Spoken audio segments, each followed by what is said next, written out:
So this podcast is on US society in what is known as the Jazz Age, or the Roaring Twenties. I'll tell you a bit about women in the 1920s and how things changed for them, and also a bit about intolerance. So women in the 1920s first up. So the first fact for you is that over 1 million women helped with the war effort. Many of them were helping in industries that were vacated by men, but some of them worked in the army and the Air Force, the American Air Force. Working in clerical work, like secretarial work, that sort of thing. And because there were so many men away fighting, and also men working every hour of the day to produce war products, it also meant a change for single young women who often went out unchaperoned. Before this, they'd gone with somebody, usually their brother or their dad, if they went on a date or something, or they went out for some social occasion to, keep an eye on them. And that just wasn't possible because there weren't the men available to do it. So young single women went out, and that led to the rise in flapper culture, which I guess you might remember from doing in GCSEs. Flappers, they smoked, drank, did unladylike things, gained more social independence for single women during the war, and then carried on into the 1920s. They wore their hair shorter as well. That was an unladylike thing, and sometimes a bit more risque clothing that showed their figure off, which was completely new, really, for people at that time. Although it's got to be taken with a bit of a pinch of salt as well, because it was only some women, and it was usually in the eastern cities. And that's the thing about this whole era, it can be over-exaggerated in many cases.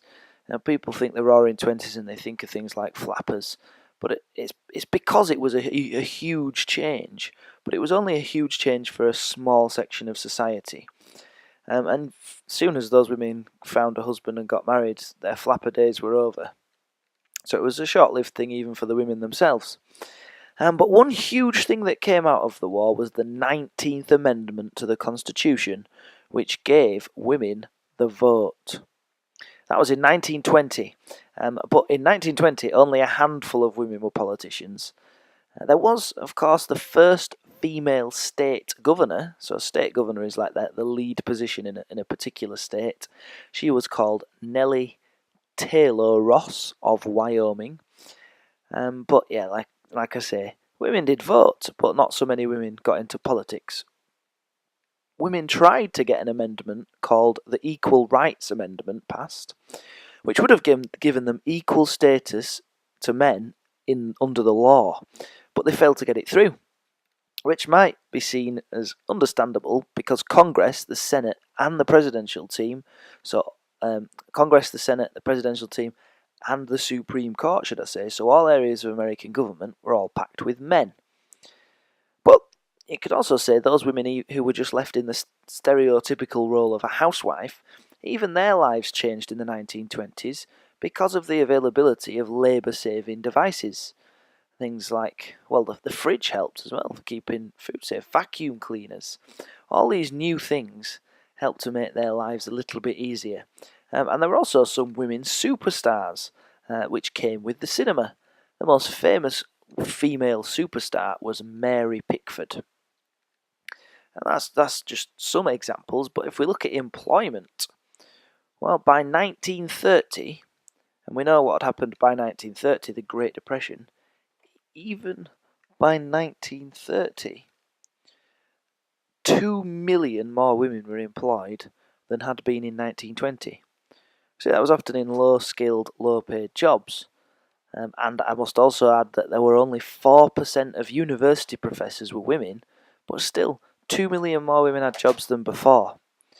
They did also still get paid less for the same job, so it's kind of like there are steps forward here, but they're still being held back a lot. In 1927, and this is another example of them being held back, some women textile workers went on strike to try to get better pay for themselves, and they ended up getting arrested by the local police force. And the government had sided with the company rather than with the women. So even when they tried to take things into their own hands and get a better deal for themselves, it wasn't really working out there.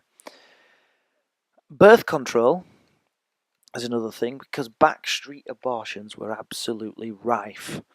These poor women who had no way of getting an abortion because it was illegal, and also the Comstock Act of 1873 had banned the distribution of articles on contraception, which is utterly ridiculous.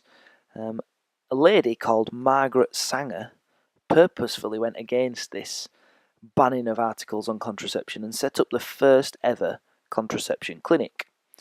She was arrested for it, but she later on went to set up the American Birth Control League. So seems a bit of a hero, and because she stuck up for women there and made some awareness of contraception when it was weirdly illegal. But she wasn't completely a hero, because she did say that she wanted mentally handicapped people to be sterilised. And the whole birth control movement, which she was a big part of, was linked to eugenics, which is all about keeping things racially strong, i.e. the sort of things that Hitler kind of said in the 20s and 30s and 40s. She wanted to control the population by allowing those people to breed who were stronger in the race. So yeah, she did something really good, but not necessarily for the right motives. So yeah, the flappers smoked, drank, partied, especially in northern cities.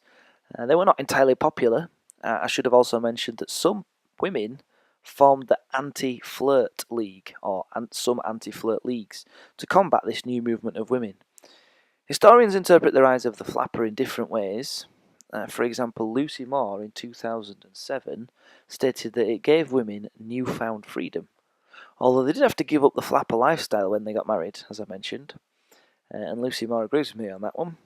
Other historians, such as William Leuchtenberg, writing in the 1950s, said that the flapper issue distracts from the fact that numbers of women in the workforce and higher education actually shrank during the decade, and states further that women had little interest in voting, which I think is a bit weird considering what the textbook says about there being 2 million more women in 1930 working than had been in 1920. It seems contradictory, but that's what William Leuchtenberg claimed. Anyway, it's difficult to argue that the period from the beginning of the First World War to the start of the Great Depression was anything other than a huge period in the history of women in the United States. And in many areas, things changed permanently for the better, like women being able to get the vote. But don't make the mistake of thinking that life transformed for women, because for most people, or for most women, things carried on kind of the same as they were. And women were still being held back in many ways. And they've got plenty of examples there to go on.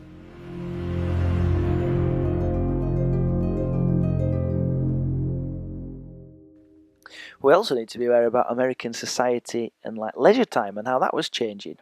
Because entertainment is a big thing. This all has a knock-on effect from the huge boom in the economy. If people have got more money, they want to spend money. Think about what you spend your money on. And it's often things that you enjoy. But if you didn't have money, you wouldn't be able to spend your money on those things. So in the 1920s, sport became huge. Baseball, horse racing, football, basketball. The radio played a big part in that as well because they could commentate on things. Babe Ruth was a huge figure in the popularity of sport. For example, Babe Ruth, if you've not heard of him, he was a baseball player.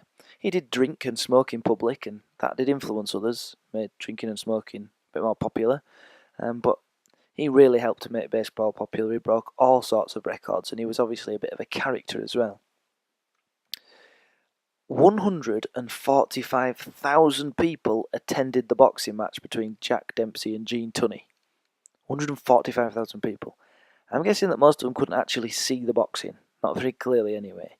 But that shows you how popular the boxing match was. And in 1920, the National Negro Baseball League was set up. It was a segregated league, but it was really hugely popular. They travelled the country to play in front of different crowds, and they attracted crowds of up to 30,000 people. And the white people were doing this as well, so the whole baseball thing was segregated to begin with. And then the black people, the African Americans, were earning less than half the salaries of the white baseball players, but it was a wealthy African American business nonetheless, despite the segregation and the fact they got paid less. So that was sport. But radio comes hand in hand with sport, as I've mentioned. It was also a form of entertainment in its own right. There were 500 radio stations across the United States by 1922. That boxing match I mentioned that had 145,000 people watching it, had 50 million listeners. 50 million listeners for that boxing match. It helped make sport more popular. People held radio parties where people would come around and listen to the radio. Higher purchase helped people to buy these expensive radio sets. So like I said, it's all linked to the boom. They were usually priced as high as $150, which would be a fairly large amount of money now, but it was a huge amount of money then. I mean, really a lot of money. Yet still, by 1927, 33% of all money spent on furniture was spent on radios. What I was going on to say is between 1923 and 30, 60% of all American families had purchased a radio. 60%, and it cost that much as well. It all goes to show the amount of credit people in America were taking out to pay for things, and the inherent consumerism within society.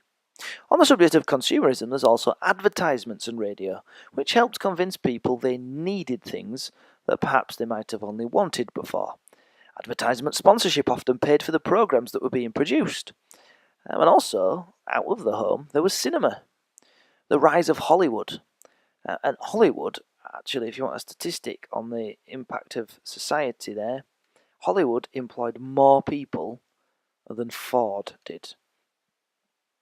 In any one day, across the United States, there could be 10 million people visiting the cinema.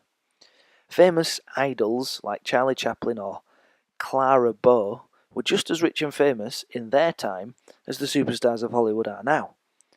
And then there was a big breakthrough in 1927 when the first talkie, the jazz singer, led to cinema becoming even more popular. But then further into entertainment, you've got jazz.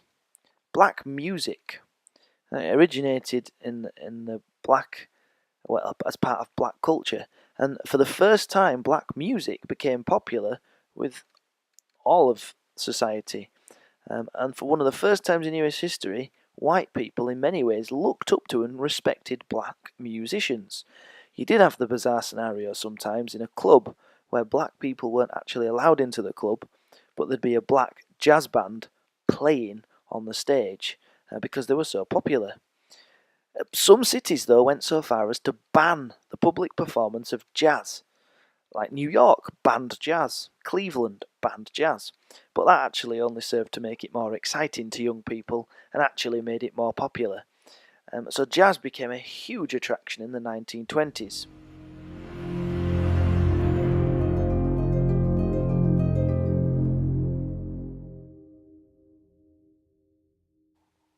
Now that sounds all quite positive. Women made some steps forward. Life seemed to be good for many people. Well, those that had money anyway, there was lots of things to improve their lives. But there's an undercurrent under there, and that's intolerance. And that's what we're going to look at now. There are 4 aspects of intolerance that we really need to focus on. Attitudes towards immigration, including the Sacco and Vanzetti case, the Ku Klux Klan and its revival in the 1920s, and the monkey trial. Perhaps the hottest topic in the 1920s on intolerance came with immigration, which went hand in hand with the USA, with the USA's at least superficial focus on attempting some form of isolationism. Immigrants coming to America were usually poor and not very skilled, so they moved to ghettos and slums in major cities. These places were hotbeds of crime, poverty, drunkenness and violence, so people blamed the immigrants for these areas as they were. There was also the age-old argument that immigrants took jobs, which you still hear to this day, of course, in this country and in others as well, I'm sure. So the US federal government passed 2 acts to try to stem, well, more than 2 actually, but 2 initially, to stem the flow of immigrants as it had been before. The 1917 Literacy Act meant that all foreigners entering the USA had to take a literacy test. Understandably, poor people from non-English speaking countries often failed the literacy tests, and so, like people coming from Asian countries or from Eastern Europe. In 1921, they introduced the Immigration Quota Act that limited numbers of immigrants allowed into the USA by creating quotas based on the numbers of people from a certain country already in the USA. The figure was set at 3% a year. So say that 100 people had come from England, 3 would be let in a particular year. But obviously those are ridiculously low numbers, but that's to give you an example of how it worked. This, though, limited numbers from Eastern Europe because relatively few had come to America at that point. In 1924, these quotas were further reduced in what was called the National Origins Act to 2% a year rather than 3%. And then later in 1929, the Immigration Act limited the total numbers of immigrants allowed to just 150,000 per year.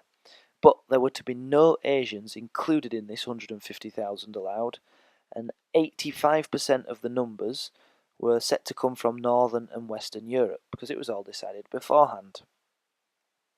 Now, all of these acts to do with immigration is one thing, but the Sacco and Vanzetti case might better show the prevailing attitudes towards immigrants in the 1920s. Sacco and Vanzetti were 2 Italian immigrants who were arrested for the shooting of a security guard and the paymaster at a factory. And so I guess the paymaster probably handled the money. There were supposedly 61 witnesses who identified Sacco and Vanzetti as having been responsible for the crime. But there were also 107 eyewitnesses who said that the 2 men had been somewhere else entirely at the time. There was international outcry, especially from Italy, which is where the 2 men originated from, but everywhere, well, lots of other developed nations, often in Europe as well. The crime that the 2 men were accused of took place in 1920. The trial began in 1921, and after several appeals, Sacco and Vanzetti were executed in 1927. The trial was important because it clearly highlighted the intolerance of US society. The 2 immigrant men were not given a fair trial. The evidence convicting them was flimsy, and they were denied some rights available to them. In 1970, many years later, of course, the governor of Massachusetts pardoned both men. Bit late though, they'd already been executed. In the 1920s, the Ku Klux Klan rose in popularity again. This might be for a few reasons, and one of them could be the very popular film screened in the White House by President Woodrow Wilson, which was called The Birth of a Nation, and it came out in 1915. In the film, some Ku Klux Klan members saved white women from black men who wanted to sexually assault them. Also, men returning from the trenches sometimes found it hard to get a job, and many blamed immigrants, so Klan membership rose on that count. Linked to this was the growth in city populations and resentment at immigrants coming to the cities and taking up jobs. And finally, many white Southerners were upset at black men being armed and sent to serve in World War I. This new Klan, the Klan given a new lease of life, was founded in Atlanta by a man named William Simmons. And he did a phenomenal job in terms of growing the membership, because the membership went from 100,000 in 1920 to over 5 million Klan members in 1925. It had members all over the United States, but mainly in the southern states. Well, that's where it was most popular anyway. And the Ku Klux Klan only accepted wasps, which might seem a bit weird because they're tiny insects that sting you. But by wasps, I mean white Anglo-Saxon Protestants. That's who they thought were superior and acceptable. There was little that the victims of Klan activities could actually do in areas that were controlled by the Klan. For example, judges, policemen, and even politicians were often Klan members. The governors of Oregon on the west coast and of Oklahoma in the south were both Klan members. As before, when we've learnt about the Klan, it mostly targeted African Americans, sometimes lynching some, which means hanging them usually from the nearest tree without a trial. Sometimes they covered their bodies in hot tar and threw feathers all over them. Sometimes they beat them up. Sometimes they mutilated them. They just did terrible things to them. But in 1925, membership dropped again because one of the Ku Klux Klan leaders, Grand Wizard David Stevenson, Grand Wizard is one of the stupid titles they give their leaders, well, he was convicted of a sexually motivated murder. And when he wasn't pardoned, he basically was a bit bitter and annoyed and revealed lots of details of illegal Klan activities which came out in the press, and so people lost faith in the Ku Klux Klan and left it. And population was destroyed from 1925 onwards. And really, since then, it's been left on the fringes of the United States. And finally, there's the monkey trial, which in terms of intolerance is another bit of a bizarre occasion. It highlighted, though, the big divide in US society across the states, across the country. In the so-called Bible Belt states in the South, it was officially illegal by law to teach children the theory of evolution and of how man had evolved from apes. Instead, people were supposed to teach the story of the Garden of Eden and of creation and of Adam and Eve and all that business. This had been made illegal in 5 states after a Democrat named William Jennings Bryan had campaigned for the banning of the theory of evolution being taught in schools, and he had loads of support behind him in these Bible Belt states from the really religious Protestant states, such as Tennessee. And it was in Tennessee that a teacher named John Scopes decided to flaunt this new law by teaching the theory of evolution anyway. He knew he was going to get in trouble for it, but he wanted to test this law and gain some publicity, if you like. He was arrested, a huge trial took place, which gained nationwide and even international publicity, and actually the outcome was Scopes was found guilty of breaking the law and fined $100. But the whole trial actually showed the fundamentalists, which is what you would call these people who were so religious, and the fundamentalists like Bryan, as being a bit silly, and newspapers ridiculed them. So on the one hand, it did show intolerance in certain areas of the United States, but it also showed that most areas of the USA was kind of moving on with the times, and that's intolerance. So yeah, you've got things improved a bit for women, and for society in general because of the economy. Leisure time really picked up, and sport, and radios, and the cinema. But underneath all of this, there was intolerance, the Ku Klux Klan, immigrants being victimised, and silly business with the monkey trial and how you weren't allowed in some states to teach the theory of evolution, which actually in the end kind of showed that most of America was moving on from things in the past. And that is 1920s society, women, and intolerance.